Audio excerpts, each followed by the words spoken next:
Today, we're going to be talking about my process of how I pre-sprout and pre-start Ranunculus.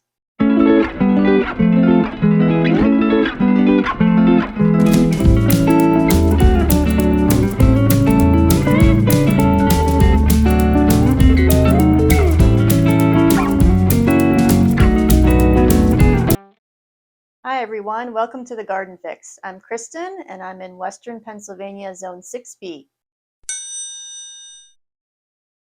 Ranunculus are a cool season spring blooming flower with rose-like blooms. They are perennial for some zones, like 8 and above, but for us in Zone 6B, we have to treat them much like you would a dahlia. You dig them up when they're done blooming and their foliage has died back, and you can store the corms over the winter to start again next year.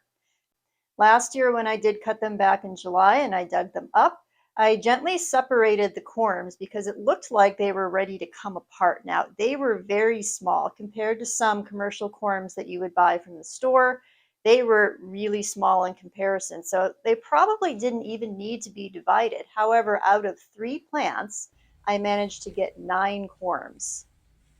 They don't require any special storage. You can keep them in a cardboard box or paper bag, store them in a cool, dark spot, and they store for up to 8 months. You really don't want to keep them in storage any longer than that, or the corms may start to rot.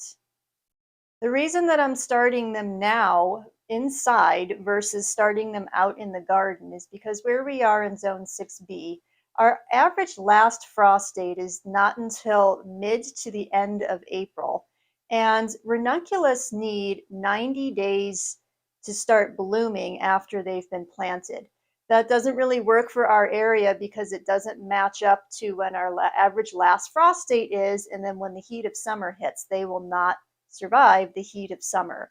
So I'm starting them in February, hoping that I can get them blooming by spring. So the first thing that I do after taking them out of storage is pre-soak the corms. And the reason you want to do this is because they've dried up a bit in storage and you want to rehydrate them. So you soak them in room temperature to very lukewarm water for 3 to 4 hours, no more, otherwise it will cause them to rot. You want to keep some aeration in the water. So either every hour you come by and you stir up the water with your finger, or you can keep a very gentle or slow drip of the faucet just to keep some air circulating through the water. After that, we begin the pre-sprout process. You want to pre-sprout the corms in a tray or dish of some sort. I am using a 10-cell Jiffy tray. And cover the bottom with just a single layer of soil. Lay your corms with the pointy sides facing down in the soil, and you can keep them fairly close together because they will not be in these trays long enough to cause any problems. Cover the corms with another layer of soil and keep it lightly moist. You don't want the soil to be soggy and you don't want to let it dry out. So just keep monitoring the moisture levels and give it a good mist when needed.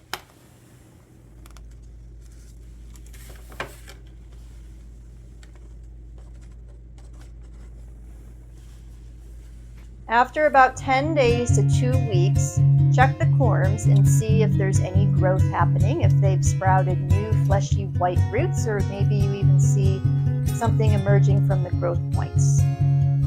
Mine took about 11 days. I had 8 out of the 9 corms sprout, and I'm not giving up on the 9th one. I decided to pot it up anyway just to see what happens. I have nothing to lose.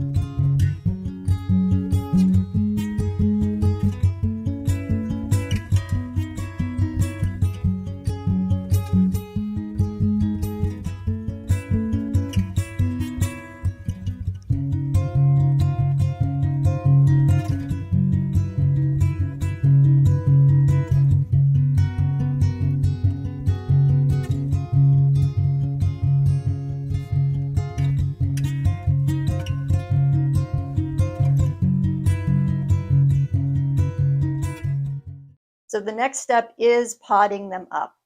I'm potting them up in my Jiffy containers that I think are the 3-inch containers versus the 4-inch that I used for my winter sowing. Pre-moisten the soil. Fill the container about halfway up with soil.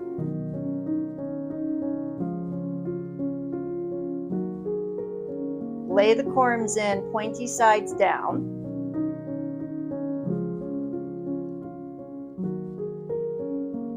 And then cover them up with 1 or 2 inches of soil.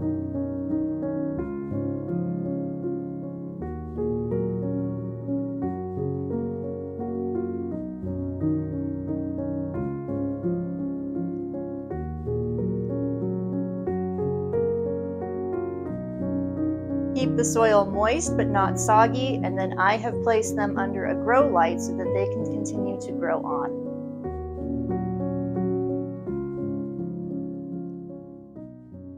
Because ranunculus are cool season flowers, you do not need to place them in an overly warm location. They will be fine in temperatures between 50 and 60 degrees to continue their growing. You could even do this in your basement. You do not need to use a heat mat or a heat lamp or any other heat source. Once they're ready to put out in the garden, I may not even wait until my full last frost date. I will just monitor the temperature, and if we have any nights that are going to dip below 28 degrees, I'll put a covering over them, maybe a light shade cloth or even just like a bucket or a clear cloche. You should get several weeks of blooms, and then when the weather warms up, allow the foliage to naturally die back as you would any spring bulbs, and then you can dig the corms up, store them again for the next year. And that's all there is to it. Super easy and super rewarding, and a great way to get more plants and save money. Every year you can divide your corms and get even more plants to start the following year. Thank you for joining me today. Let me know if you have any questions, and please like and subscribe so you can follow along with updates. And until next time, I'll see you in the garden.